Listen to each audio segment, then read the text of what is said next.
Hello, Hammers.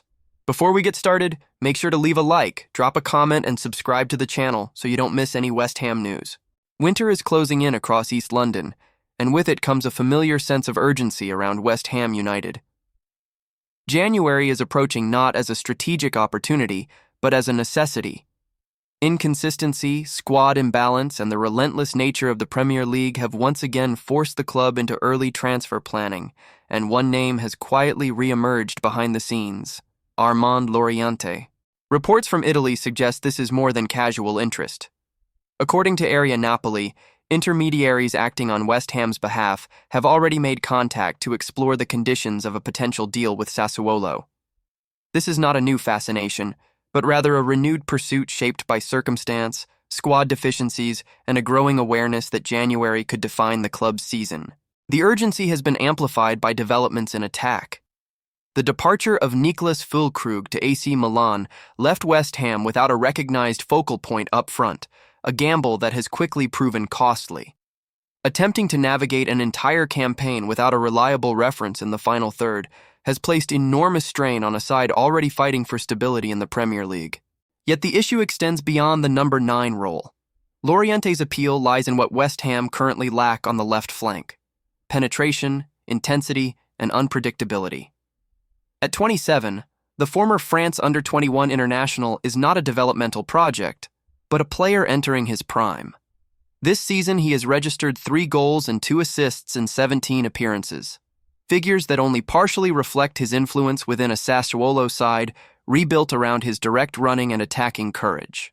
Since arriving in Italy in 2022, Laurienté has built a consistent body of work, playing a decisive role in Sassuolo's return to the Serie A last season. His 24 goal contributions during that promotion campaign cemented his status as more than a winger. He became a reference point under pressure, a trait that resonates strongly with West Ham's current predicament. Interest is not exclusive. Napoli are also monitoring the situation, and their presence adds urgency to any potential negotiation.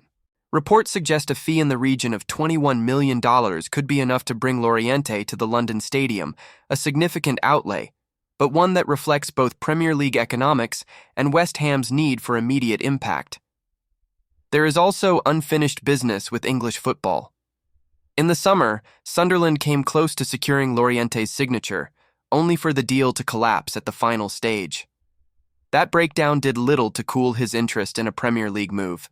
Instead, it left the door open, and West Ham now appear willing to step through it at a moment when hesitation could prove fatal. Before we carry on, don't forget to like, comment, and subscribe to our channel. This is really important because it strengthens the Claret and Blue family, making our West Ham bigger and stronger every day. To understand why Armand Laurienté's name has returned so decisively to the agenda at West Ham United, it is necessary to look beyond surface-level statistics. The issues affecting West Ham this season are not isolated or accidental. They are structural, recurring, and increasingly easy for opponents to anticipate. The team lacks variety in the final third, struggles to stretch defenses horizontally, and too often relies on predictable patterns that neutralize any attacking threat before it truly develops.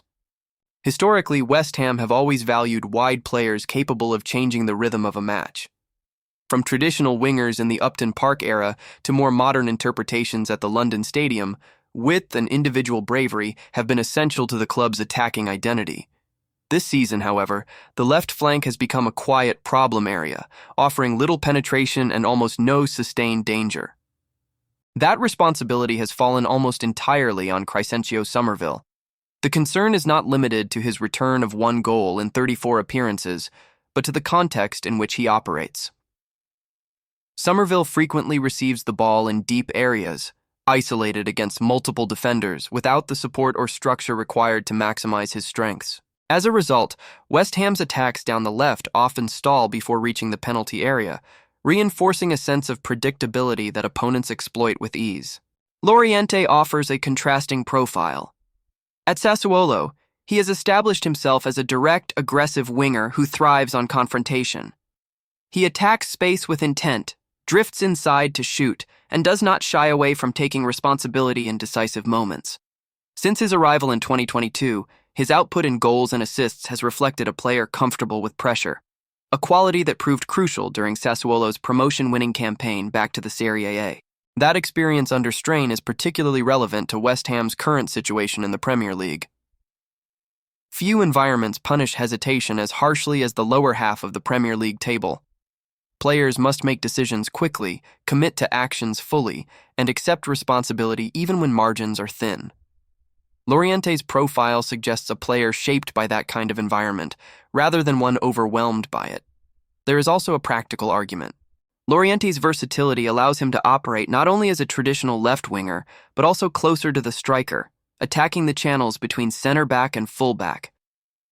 For a squad with limited depth and financial constraints, that adaptability is valuable.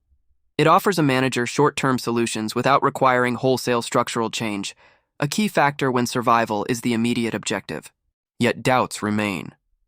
The Premier League has a long history of technically gifted players struggling to adapt to its physical and mental demands. West Ham themselves know this better than most. For a club in a relegation fight, January signings must deliver instantly, not in theory or over time. This reality fuels internal debate. Should the club invest in a player like Loriente, with clear upside but inherent adaptation risk, or prioritize proven Premier League profiles who may offer a safer, if less imaginative, route to stability? Complicating matters further is competition from clubs such as Napoli. Their interest raises the stakes and forces West Ham to act decisively if Loriente is truly considered a priority. In the coming weeks, the club's response will reveal much about its philosophy under pressure, whether it chooses calculated ambition or conservative reassurance.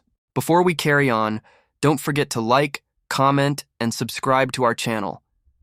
This is really important because it strengthens the Claret and Blue family, making our West Ham bigger and stronger every day.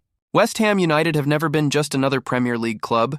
They are a living inheritance shaped by industry, community, and a stubborn refusal to surrender their sense of self, even when results threaten to erode confidence. Every January decision is filtered through that identity, and the possible arrival of Armand Loriente sits precisely at the intersection between short-term survival and long-term soul. Relegation battles are not alien to West Ham. They are woven into the club's modern history almost as tightly as European nights and academy pride. What feels different this time is not fear, but inertia. The sense that the team competes without truly unsettling opponents. The spark that once lifted crowds from their seats, that surge of anticipation before a decisive action, has been conspicuously absent at the London Stadium. In that context, a player like Loriente represents more than tactical reinforcement. He symbolizes intent. A winger willing to attack defenders, accept risk, and occasionally fail in pursuit of something greater, sends a message to supporters that the club refuses to drift quietly towards the edge. For a fan base that has always valued courage as much as results, that message carries genuine weight. There is also a deeper philosophical question at play. West Ham have long prided themselves on honest football, direct, physical, but always with room for individual expression. Recruitment based purely on safety and familiarity may steady the ship, but it rarely reconnects the team with its emotional foundations. Loriente's style, raw and confrontational, aligns with a vision of West Ham that embraces discomfort rather than hiding from it. January, however, rarely offers perfect choices. Every signing is a compromise, every contract a calculated risk. Choosing Loriente would signal faith in adaptability and character rather than guaranteed outcomes. Opting for a more conservative profile would underline a survival-first mentality, potentially at the cost of identity. Neither path is free of consequence, and both will shape how this season is remembered. Ultimately, the fight is not solely about remaining in the Premier League, but about how that fight is conducted. West Ham supporters have always accepted suffering. What they resist is resignation. January will define more than a league position. It will reveal whether the club still believes in the values that made it endure in the first place. So that's all for today, folks. Thanks for watching. Don't forget to like, leave a comment, share, and of course subscribe to the channel for more. Take care, and I'll see you next time.